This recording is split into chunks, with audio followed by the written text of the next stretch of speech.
আসসালামু আলাইকুম। আজকে আমরা আলোচনা করব প্লাস্টিড, উদ্ভিদ টিস্যু, প্রাণী টিস্যু এবং জেনেটিক্স থেকে গুরুত্বপূর্ণ কিছু প্রশ্ন উত্তর, যেগুলো প্রাইমারি, বিসিএস অন্যান্য পরীক্ষার জন্য খুবই গুরুত্বপূর্ণ। চ্যানেলটি সাবস্ক্রাইব করে সাথে থাকুন। প্লাস্টিড কাকে বলে? উদ্ভিদ কোষে বিদ্যমান বর্ণযুক্ত বা বর্ণহীন এবং অন্যান্য বৈশিষ্ট্যের সম্পন্ন যে অঙ্গাণুর উপস্থিতির কারণে উদ্ভিদের পাতা, ফুল ও ফলের বর্ণের বৈচিত্র্য পরিলক্ষিত হয় তাকে প্লাস্টিড বলে। প্লাস্টিড হচ্ছে 3 প্রকার: ক্লোরোপ্লাস্ট সবুজ প্লাস্টিড,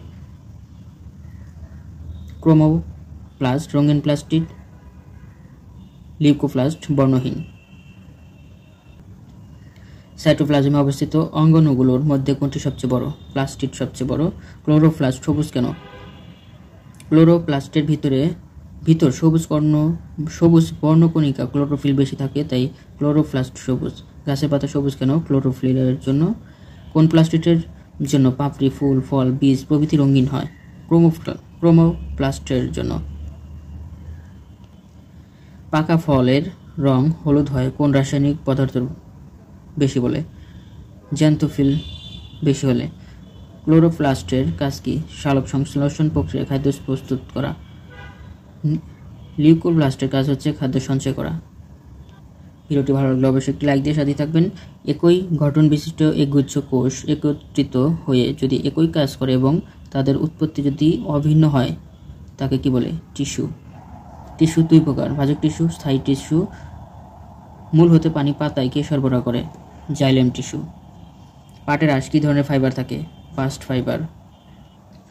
প্রাণীদেহে কয় ধরনের টিস্যু পাওয়া যায়? 4 ধরনের: এপিথেলিয়াল বা আবরণীয় টিস্যু, কানেকটিভ টিস্যু বা যোজক কলা, পেশি টিস্যু এবং স্নায়ু টিস্যু। আবরণীয় টিস্যু কত প্রকার? আবরণীয় টিস্যু হচ্ছে 3 প্রকার: স্কোয়ামাস, কিউবয়েডাল, কলামনার। কোন টিস্যুতে মাতৃকা বা ম্যাট্রিক্সের পরিমাণ বেশি কিন্তু কোষের সংখ্যা কম? কানেকটিভ বা যোজক টিস্যু। রক্ত কী ধরনের টিস্যু? তরল যোজক টিস্যু। কোন টিস্যুতে একাধিক নিউক্লিয়াস থাকে? পেশি টিস্যুতে, এজন্য পেশিতে শক্তি বেশি। মানুষের পায়ে পেশি কোন ধরনের পেশি? ঐচ্ছিক পেশি।